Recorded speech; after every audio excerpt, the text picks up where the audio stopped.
What happens now that the city budget acts has fallen, plus the president makes a return to Pittsburgh, and we'll update the story of little Sarah Kelton tonight at 11.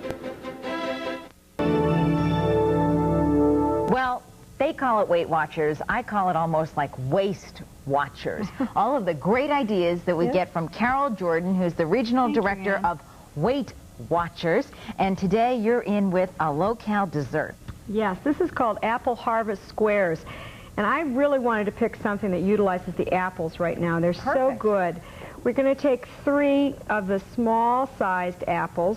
And I've chosen a Macintosh because you want an apple that's firm.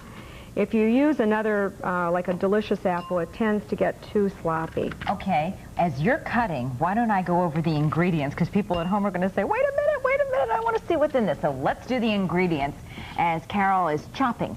3 small-sized apples, peeled and sliced, 6 packs of artificial sweetener, a 1/4 teaspoon of cinnamon, a dash of nutmeg, 2 eggs beaten, 1/4 teaspoon of salt, a 1/3 cup of dry milk powder, a 1/2 cup of water, 1 cup of cottage cheese, and a teaspoon of vanilla. Okay, any special sweeteners? Because some you can't cook, right? That's exactly right. I've chosen one that is not aspartame. You have to look very carefully. Aspartame loses its qualities when it's baked, and so you certainly don't want to use any of that. Well, what do you use? Just tell us. Okay, I use the Weight Watchers sweetener. Okay, all right. Shouldn't I have known? I didn't know if you made one, so. Okay, we're going to... But you can cook with this, right? Yes, we can. It won't change its properties when it's cooked. We're using cinnamon. Right. And we're using a dash of nutmeg. Now, you can use something called pumpkin pie spice or apple pie spice, whatever kind of spices you want. But be careful and read the ingredients that it doesn't have sugar added to it. Okay. Now, what would be the difference in calories if you added sugar? Well, the calorie, yes, there would be a little bit of a calorie count. The 6 packages of sweetener are probably about 25 calories. If you used 12 teaspoons of sugar, you're talking about 120 calories. So it's a big difference. Yeesh. And for the sweetness, I mean, I like something that's sweet. Now, the magic of television. Yes.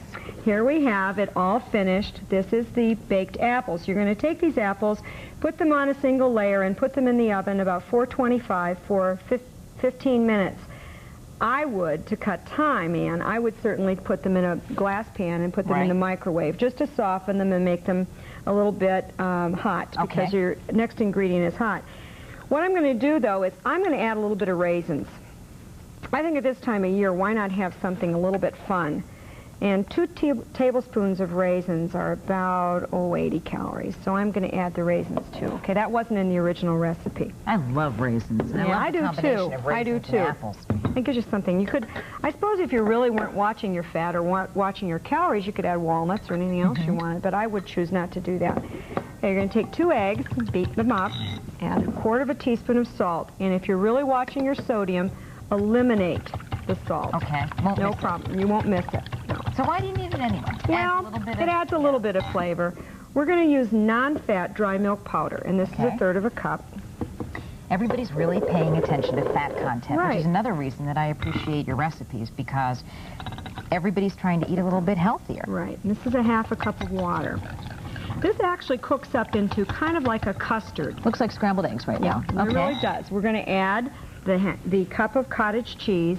Again, watching the fat, you're going to look for the 1% milk fat cottage cheese, not the 4%. Everyone seems to think that a cottage cheese is automatically a diet food, but if you have 4% milk fat, it's not as low in calories as you would think. And you're going to put in your teaspoon, excuse me, I think it's 1/2 teaspoon. 1/4 teaspoon of... 1 teaspoon. 1 teaspoon of vanilla, okay? Now, you've just got yourself a mixture here. You're going to pour this directly over your apple mixture. And you're going to put it back in the oven. Remember, your apples are already warm, whether they were in the microwave or whether they were in the oven. And you're going to put this back in the oven for 40 minutes at 325. Okay. Lower it and let it cook. And it turns into a nice brown crusted apple delight. And let's give the calorie count. You won't believe this. First off, you get 1/4 of the pan. So this serves 4. Yes. Is that great? So it's not like a little sliver. 1/4 of the pan, 120 calories per serving, and you get only 1 gram of fat. Now, if I were to be preparing this for company, right, of course, I'm going to add a little dollop of the new Cool Whip that's on the market. I shouldn't say Cool Whip, non-dairy fattener, or non-dairy creamer, that has a little bit of only 8 calories per tablespoon. And then add a couple of raisins on the top. Oh, that's nice. I always dust everything with cinnamon, too. Yeah, You already do that. Yeah. I'll try this as we go to the recipe graphic. And remember, we send these recipes now out to you 1 whole month's worth of recipes at a time. Here it is, October recipes, Post Office Box, Good Day, Pittsburgh, Pennsylvania, 15230. Yes, do send us a self-addressed stamped envelope. And please remember, we won't be able to send the recipes out to you till the end of the month, which is why we like to give you the ingredients now. Let me taste this. Good. Forget it. I'm just going to keep right on eating. We're going to take a break, come back, and tell you what's ahead next week in just a moment. This is delicious.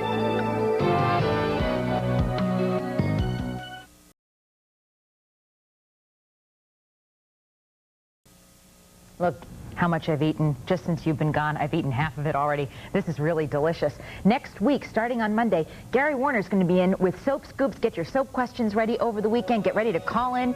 Try Stump Gary. And now let's say goodbye and thank you to Carole Jordan. Thank you, Ann. What a wonderful idea. We'll send the recipe out to you again at the end of the month. And thanks for joining us today. Hope you have a great weekend ahead. We'll be right back here with you at noon on Monday. Bye-bye.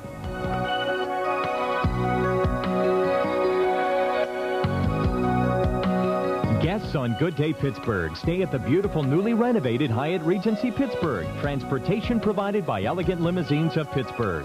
Ann Devlin's wardrobe courtesy of Kaufman's through the personal shopping service. Hair care by Grip Hair Salon of Shadyside.